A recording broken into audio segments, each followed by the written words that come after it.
रूस और इंडोनेशिया में आने वाले शदीद जलजलों ने खित्ते में खौफो हिरास फैला दिया। अमरीकी जियोलॉजिकल सर्वे के मुताबिक रूस के कामाचटका रीजन में रात गए 7.8 शिद्दत का जलजला आया, जिसके बाद सुनामी वार्निंग जारी कर दी गई।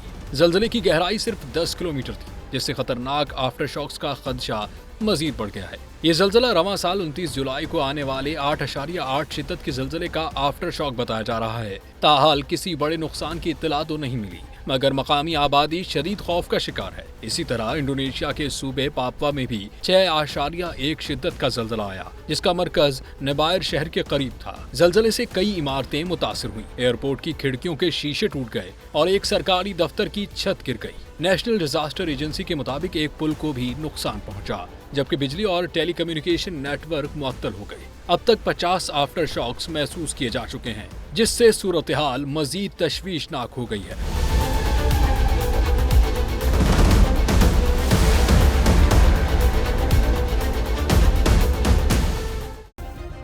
सब्सक्राइब करें और बेल दबाएं ताकि कोई खबर रह न जाए।